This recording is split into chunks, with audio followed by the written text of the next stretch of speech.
as we continue our journey into examining the personal character and the personal akhlaq of the Holy Prophet ﷺ, we start our discussion tonight by getting a glimpse of how the Prophet ﷺ would deal with a disrespectful person.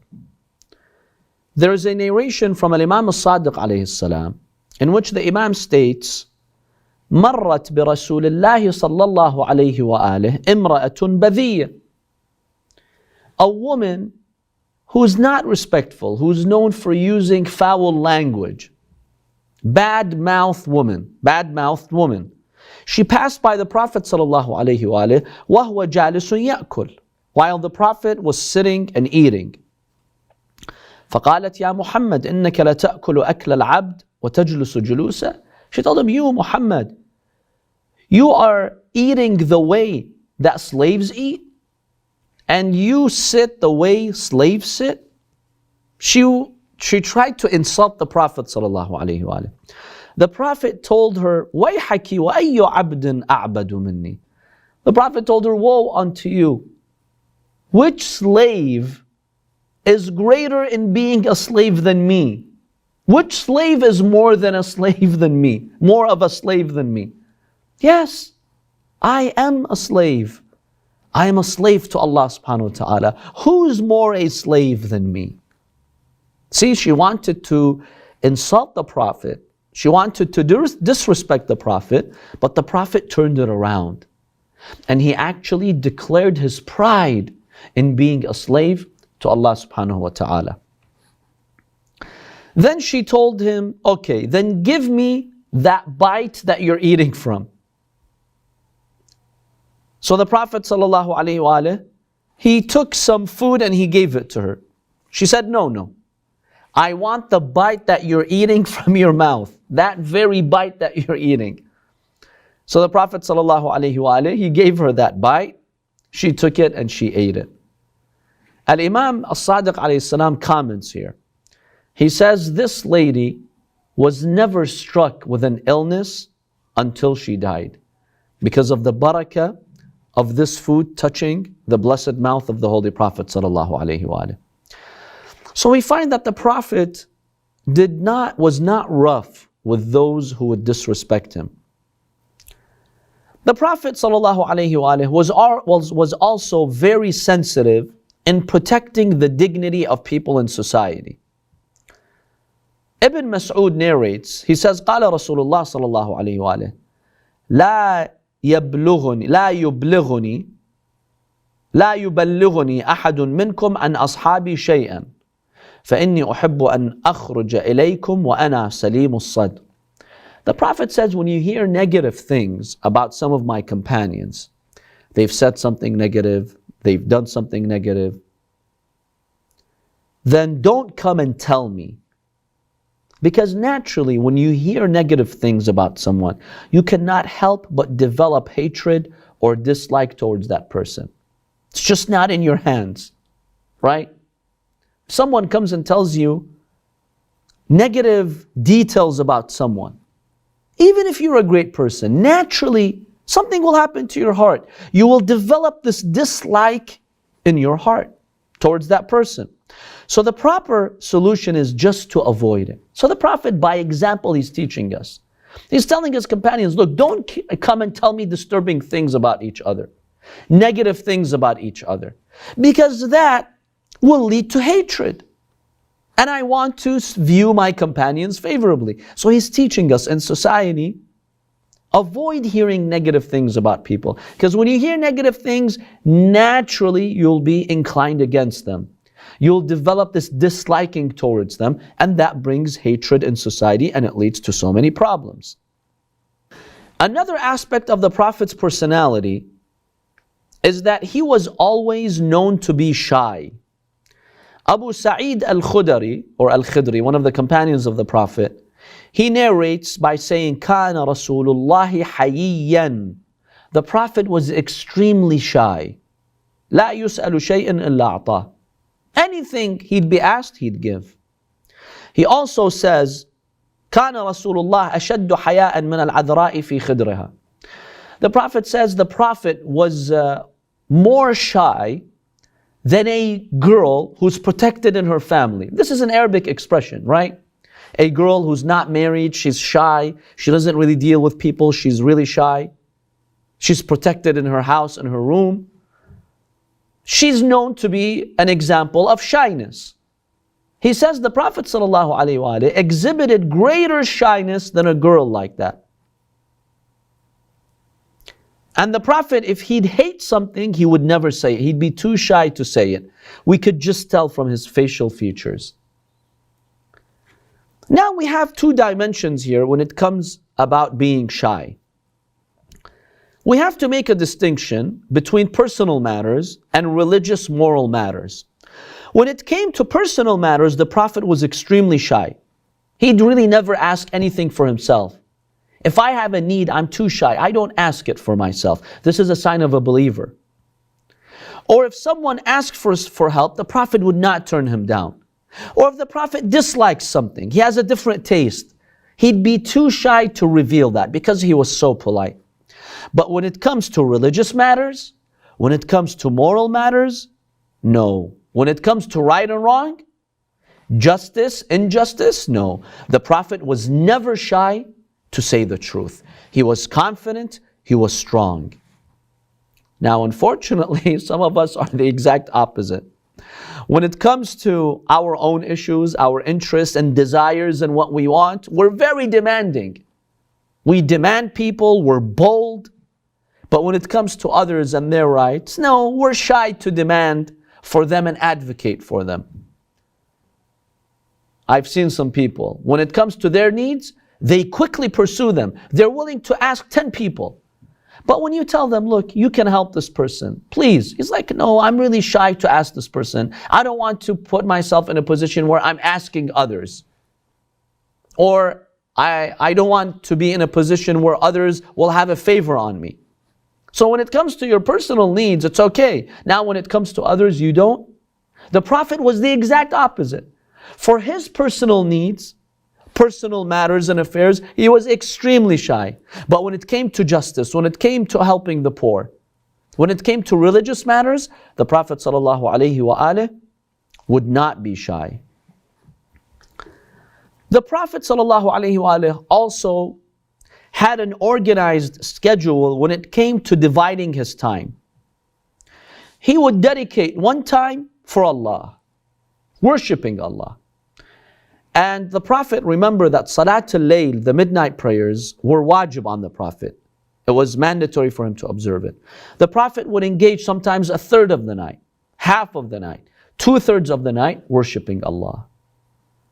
Once one of his wives, I believe according to the hadith, Aisha, she told him, Ya Rasulullah, why are you worshipping God that much when Allah has forgiven you? You don't have any sins. Allah has forgiven you. He said, أَفَلَا أَكُونَ عَبْدًا شَكُورًا. Should I not be a grateful servant to God? I want to be grateful to Allah. I want to thank Allah subhanahu wa ta'ala. I want to connect to Allah. Allah is the source of all goodness. I want to connect to Allah. I enjoy worshipping Allah. So the Prophet would divide a part of his time to God. The second part, he would divide it to his family. You have family obligations. Some of us, unfortunately, will go days without really spending quality time with our family. Business, work, social life, friends, but no time for family. The Prophet would actually make time for his family, even though he was an extremely busy man. Number 3, he would dedicate some time for himself and helping the people, spending some private time or helping the people. And then the Prophet ﷺ would say the following, which is really, really amazing. The Prophet ﷺ, according to one hadith, this hadith is from Al-Imam Al-Husayn alayhi salam. He says, he would tell his companions, وَيَقُولُ لِيُبَلِّغَ الشَّاهِدُ الْغَائِبُ وَأَبْلِغُونِي في حاجة من لا يستطيع إبلاغ حاجته فإنه من أبلغ سلطانا حاجة من لا يستطيع إبلاغها إياه ثبت الله قدميه يوم القيامة. The Prophet ﷺ would not only help those around him, help his companions. You know what he would tell them? He would tell them there are people out there in society, they cannot convey their needs to me. They have needs, they need help.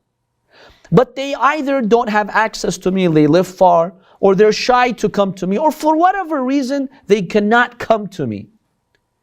O you who are present here, inform those who are not here. Inform everyone in my community, I am accessible. If you have a need, you don't need to directly come to me if you cannot. Send someone to tell me about your needs. Do we do that, my dear brothers and sisters? Or we're the exact opposite? We run away. Sometimes if I know there's someone coming and he needs something from me, I disappear. I don't want to show myself. I quickly leave the place if I anticipate someone's coming and they have a need and they ask me for help. The Prophet was the exact opposite. The Prophet says, not only are you who are around me welcome to ask me for needs, and if I can help you, I'll help you. No, even those who are not present, go and tell them. If they have a need, you convey it to me. Come back and tell me, Ya Rasulullah, there's a person in so-and-so part of the village, he needs help. Maybe I can help him. This is the akhlaq of the Prophet sallallahu alaihi wasallam. Then Imam al-Hussein alayhi salam says, يدخلون زوارا ولا يفرقون إلا عن ذواق ويخرجون أدلة فقهاء. His companions, whenever they would be around the Prophet, they would come in groups visiting him.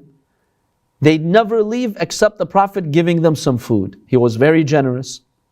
And they would leave having more knowledge, having a better understanding of life and religion. Fuqaha, people of understanding. The Prophet would take advantage of all those gatherings to give them knowledge. Then Ibn Abbas also states about the personal character of the Prophet. كان رسول الله صلى الله عليه وآله. The Prophet يجلس على الأرض. He'd always sit on the floor. At the time, rich people, aristocrats, they'd sit on chairs and tables. The Prophet, like slaves, would always sit on the floor. وَيَأْكُلُ عَلَى الْأَرْضِ. The slaves would eat on the floor. Those who were higher ranking, leaders, community leaders, no, they would eat on the table. The Prophet would not eat on the table. That's why today, my dear brothers and sisters, if you go to Qom, if you go to Najaf, you'll see the pious scholars, they eat on the floor. They say, we want to emulate the Prophet. By the way, when you eat on the floor, you feel more humble. Try it. Try it. It has an amazing impact. وَيَعْتَقِلُ الشَّاةِ. He would take the animal himself, whether it's a sheep or a camel, and tie it.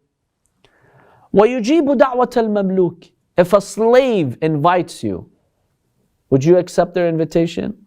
Even if you want to be polite, thank you, no thanks. Inshallah, some other time. The Prophet would accept their invitation. If a poor person, a beggar, a slave tells him, Ya Rasulullah, let's have lunch together. I just have maybe a small part of a bread. Or 1 date, 2 dates. The Prophet says, I accept your invitation. If somebody invites you to a miserable meal like that, would you accept it? And the person's not your friend or family. Probably not. The Prophet would accept it. If a slave invites you, would you accept it? The Prophet would accept it. That's how humble he was. Ibn Mas'ud interestingly narrates that once a man came to see the Prophet, he started shaking. Like imagine you suddenly stand before a king. Have you seen some people? They're taken by that and they start shaking. The Prophet told him, Hawwan alayk, in common English language, chill. Be calm. فَلَسْتُ بِمَلِكٍ. I'm not a king who's frightening you. إِنَّمَا أَنَا ابْنُ إِمْرَأَةٍ كَانَتْ تَأْكُلُ الْقَدِيدِ or تَأْكُلُ الْقِدْ. I am the son of a woman who would eat dry meat. See, the Arabs before Islam, sometimes they would get so poor, they would have to eat dried food because of starvation that would come. That's considered like the lowest type of food, like you're really poor. The Prophet's telling him, relax. My mother was a mother who would eat the cheapest food. Why are you scared standing in front of me? I'm not a king. See how the Prophet would comfort the people in an amazing way. Abu Dharr narrates one hadith.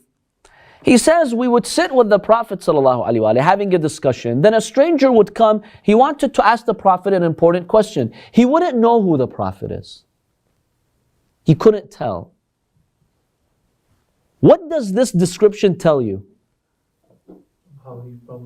He wouldn't distinguish himself. If you would go in a circle, there's 15 people. You wouldn't know who the Prophet is by first look. Yes, maybe as you join the group, you could see he stands out in his akhlaq.